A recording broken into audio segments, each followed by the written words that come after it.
Hey everyone, Kate Loughran here from Bridgepoint Investment Banking. I am a managing director in our Denver office where I co-lead our industrials and Mountain West efforts. Today I am thrilled to share with you all our Q4 2022 manufacturing report where we have provided some insights into the macroeconomic backdrop and commodity environment, a look into the public equity landscape during 2022, and then our views on key M&A themes as we look to the coming year.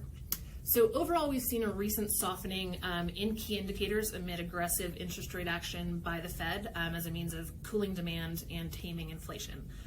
Despite these headwinds, however, we see promising indicators that speak to a resilience in manufacturing end markets.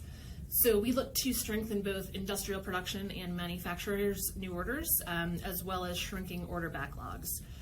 These all point to an improvement in supply chain constraints and quicker deliveries to factories, which we see as being able to help buoy the demand backdrop and offset any lingering supply side headwinds. This quarter, we've chosen to spotlight the agricultural supply chain. This is a dynamic sector where we continue to monitor the interplay of rising input costs, geopolitical uncertainty, and technological innovation. So we've highlighted these themes as well as recent equity performance across the broader agriculture landscape in the report. Finally, we've outlined our view of the 2023 M&A market for manufacturers. We continue to believe and stress that A-plus companies that have proved out their performance during prior down cycles will continue to remain attractive. There remains ample public and private dry powder, and acquirers are actively seeking out differentiated opportunities to deploy this capital.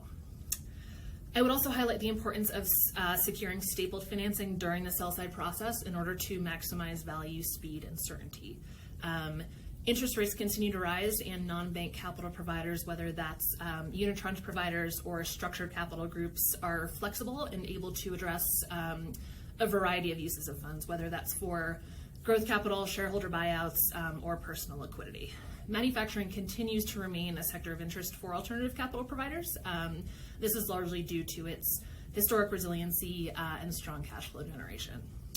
Thank you so much for watching, and we hope you enjoyed the report. Please don't hesitate to reach out to myself or any member of the Bridgepoint team as it relates to manufacturing, the M&A market, or your capital raising needs. Thanks, y'all.